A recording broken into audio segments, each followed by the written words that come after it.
우리는 보통 이 사건을 예수를 위한 잔치, 그리고 또 일하는 마르다, 그리고 향유를 부은 마리아, 이렇게 중요한 사람들을 중심으로 해서 이 잔치를 복원합니다. 그런데 사실은 죽었다가 살아난 나사로가 예수님과 함께 앉은 자 중에 있다. 이 기록만큼, 이 기사만큼 아주 경이로운 내용이 없는 것이죠. 다른 사람들은 그냥 일상적인 삶을 살면서 그렇게 이 잔치에서 자기 역할을 분명히 하고 있는데, 마르다도 굉장히 특이한 행동을 해서, 그래서 우리가 이 사건을 가지고 복음서들마다 기록하고 있는 것을 보게 됩니다. 놀라운 일이기도 하고요.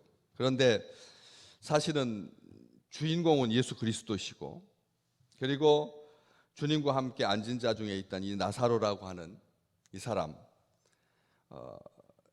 보통 이제 요 한 주간이 예수님께서 이 지상에 계시는 마지막 주간이기 때문에 사람을 만나더라도 아무나 만나고, 그리고 뭐 사람을 아예 안 만나고 하는 식으로 어떤 이렇게 치우침이 없이 주님께서 여지껏 살아오셨던 그 모습 그대로 세리와 죄인들과 먹고 마시고, 보통 죽었다가 살아난 사람과 함께 이렇게 앉아있다 그럼 여러분 어떤 느낌이 드실 것 같습니까?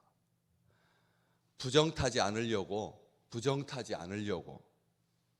사람을 가려서, 그렇게 이제 인생의 이 지상에서의 마지막 순간이라고 하면 조금 조심하고 그렇게 할 필요가 있죠.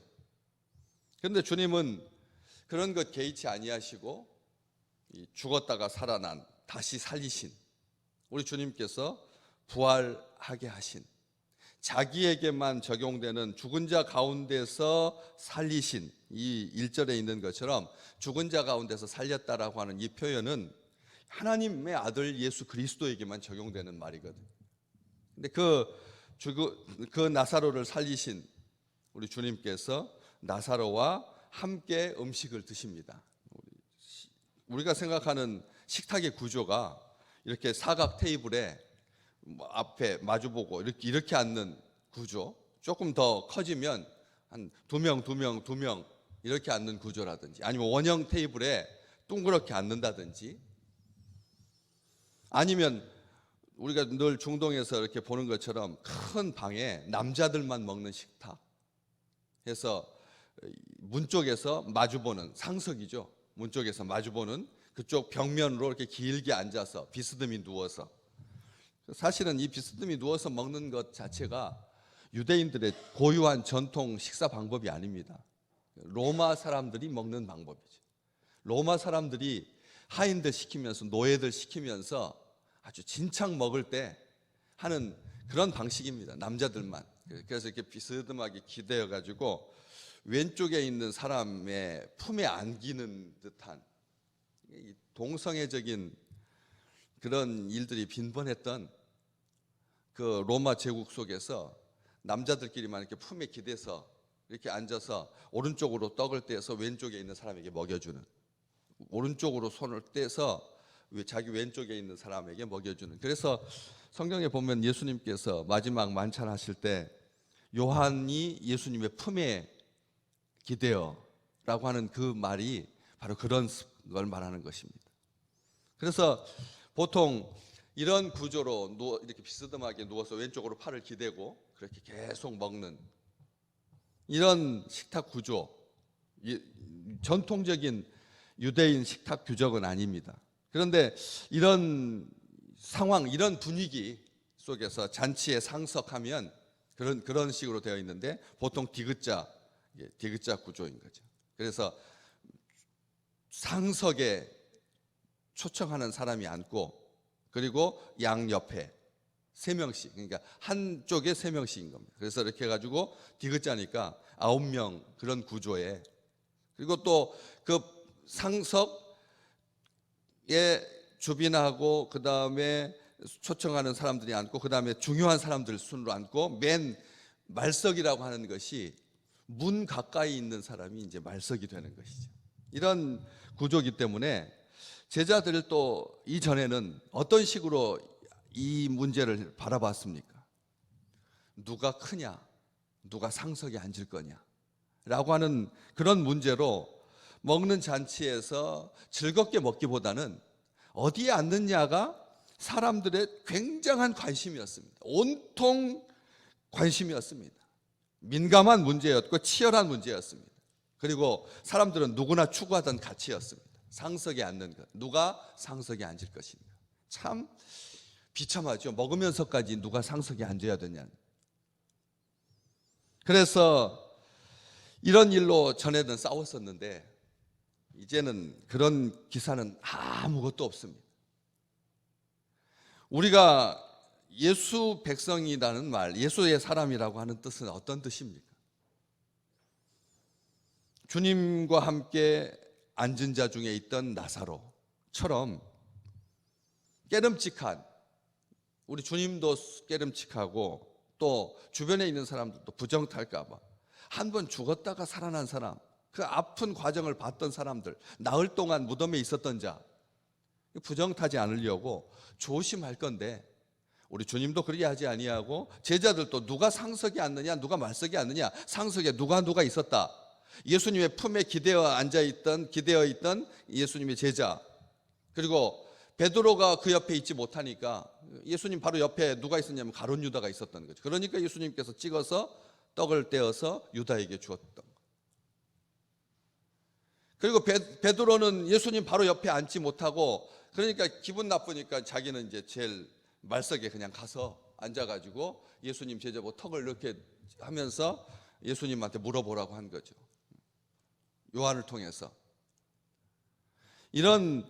이렇게 아주 치열했던, 그냥 고만고만하니까 예수님의 제자들이 다 고만고만하니까 아주 탁월한 사람, 아주 귀족의 아들, 왕족의 아들 있었으면 상석은 당연히 예수님 옆에 누구 이렇게 됐을 텐데, 그래서 한때는 이런 식으로 모두가 다 불편했던 그런 식탁인데 나사로가 예수님과 함께 앉은 자 중에 있었다는 것이죠.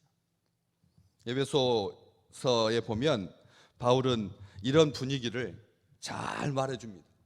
하나님의 나라에서 이 그리스도 안에서 함께 하늘에 앉히실 것이다. 우리를 함께 하나님의 잔치에 함께 앉히실 것이다 라고 하는 그런 기사 내용이 있습니다.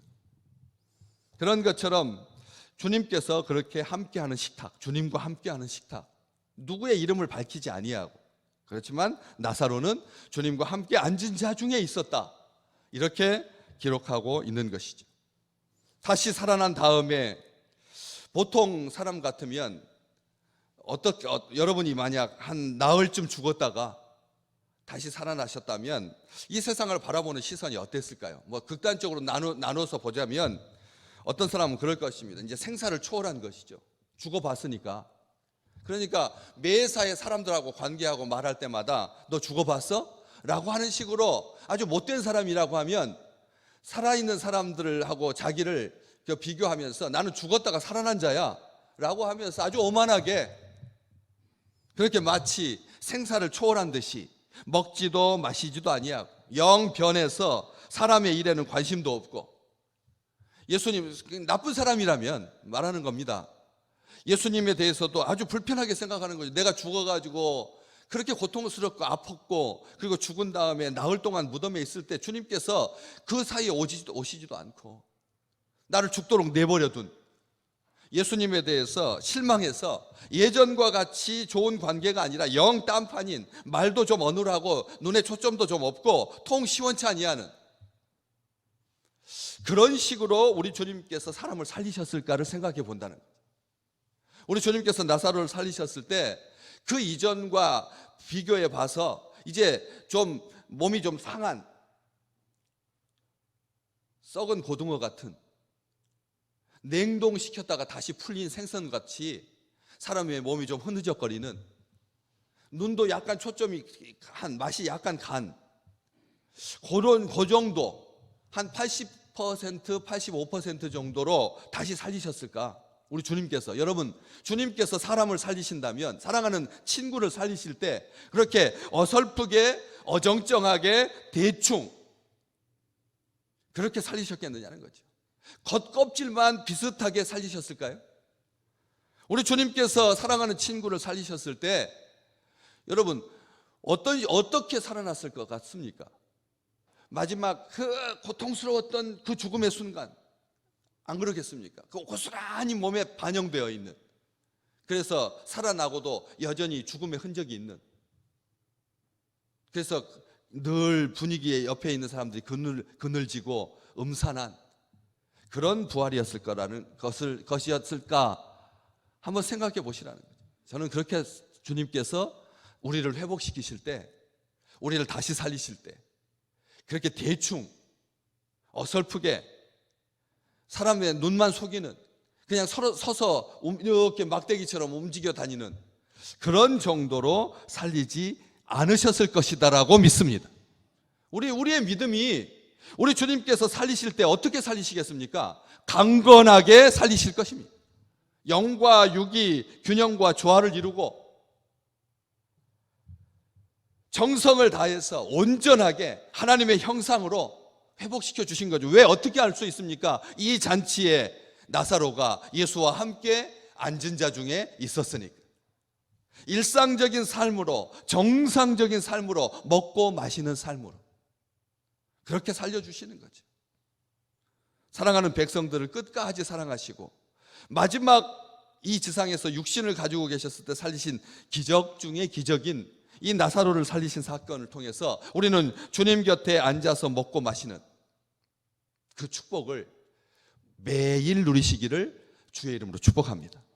진짜 믿음의 사람들은 자기 식탁 옆에다 그렇게 써놓잖아요. 주님은 날마다 매 식사마다 매 끼마다 우리와 함께 계신다. 우리 이 식탁에는 우리 주님과 함께 먹는다.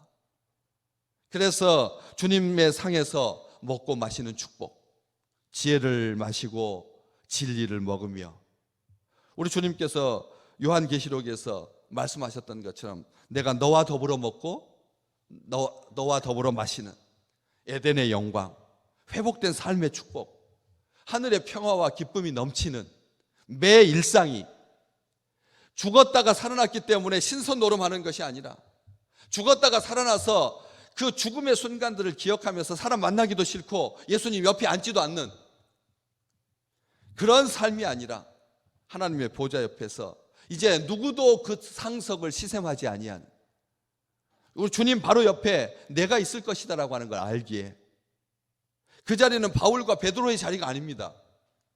주님 옆자리는 아브라함과 요셉의 자리가 아닙니다.